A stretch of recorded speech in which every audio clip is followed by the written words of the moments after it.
So recently, with what's been happening in terms of anime sites going down, the internet seems to be very split on how they should view this entire situation. You have a side that's really happy because the bad people got busted, and another side that's highly upset because they can't watch anime. But in actuality, I feel like both sides lose. Let's actually talk about it. Because in terms of this entire story, I think that there's two perspectives, the cute one and the real one. The cute one is that yes, they got the bad people out. They are technically stealing. I do not want to sugarcoat this. Piracy is stealing. That is essentially what it is. But if we want to be real, no one actually is really as good as what you think they are. Because a lot of people have jumped on this whole moral high horse that the bad people got, and these content creators or the people who create the anime are these good people who work hard, and this is very true. But the thing is, this whole moral approach does not work when it comes to anime. Because as people are basically breaking down and analyzing the people who are involved in piracy, morally, do you ever take the opportunity to analyze the people who create, the ones that you believe are good? Because honestly, if the piracy people are thieves,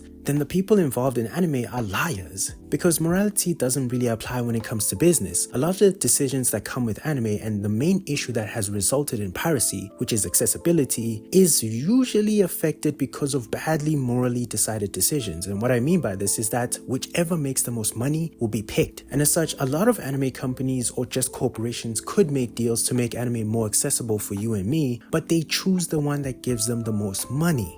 That doesn't seem as morally good as what you think it is. Even though you'll see creators talk about how they want to make anime more accessible and they're trying, this is not true. And the problem with this entire situation, because it is so layered, but this is not going to be that type of long video. When it comes to so many situations of anime, it's tricky because some people use piracy mainly because of territory issues. Someone has the money and is willing to fund. I mean, they could have all of the merchandise, but within that territory, they don't have places where they can stream or watch anime. So now what are they supposed to do? Nothing really. But then on the other side, when we are talking about the situation of piracy is just a situation that is caused by accessibility issues. A lot of these corporations end up signing deals that lead to exclusivity, I hope I'm saying that correctly, in which basically that anime will only be viewed within a certain site. That makes it difficult because honestly speaking, and this is where if you're able to connect with the reality of the world actually applies or not, some people just can't make those decisions. And what I mean by this is that having 50 billion subscriptions to watch anime, especially depending on where you are in life, and most of the time with anime, we're talking about people in their 20s or so, it doesn't make sense. Because what's going to happen is that ultimately, you're going to have an entire subscription to a place just to watch possibly one anime and nothing else. Before you know it, you have a bunch of subscriptions, and the thing is, and this is just a deeper conversation, people have been hustling subscriptions from their families and stuff like that for the longest time, because generally speaking, having 50 billion subscriptions by yourself for possibly one show has never and will never make sense. So as such, most of the people will have a choice to make, especially depending on where they are financially, of do I pay for necessities or basically just have like 50 billion subscription sites to watch anime. Essentially, this creates a problem, especially for anime fans, because if you think about this, especially if you're really young, how are you going to be able to watch a variety of anime? If you're a young kid coming from an average home, not like a top class or lower class home, how do you build the goal to go tell your parents, I want 50 gajillion subscriptions to watch possibly one anime in one subscription?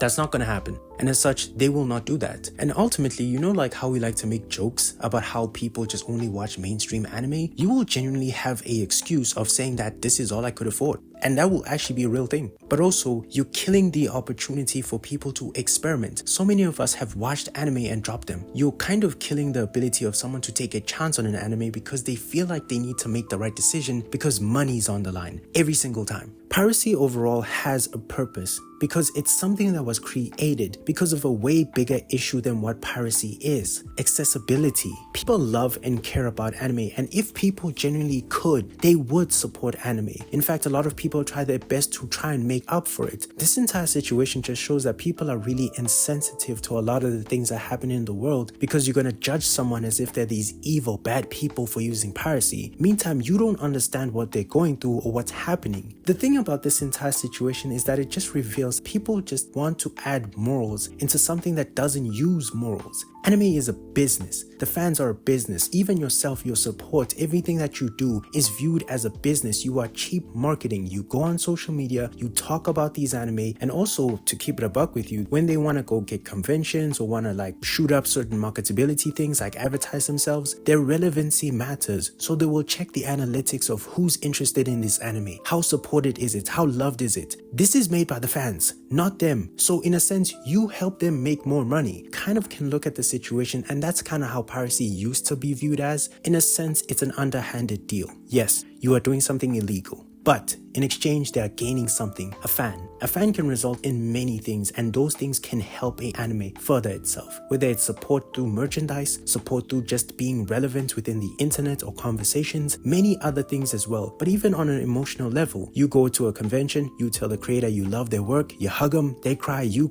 leave that situation thinking to yourself, man, I'm gonna support them even more harder. The creator look at that situation and think to themselves, man, I need to cook more. I'm inspiring people. That was a win-win. And the thing is, they don't know whether you're pirating or not, but also you don't know whether they're actually taking the best deals and don't really care about you as much as you think. You see how it works? Because the problem is, once money is involved, things get a lot more slimier than what people want to admit. This entire situation is really an IQ test of how real you are in terms of the world. If you see this entire situation as a win, it's not really. All it's doing is just basically covering up some cracks over a huge gaping hole of what has been a problem in terms of accessibility for the longest time.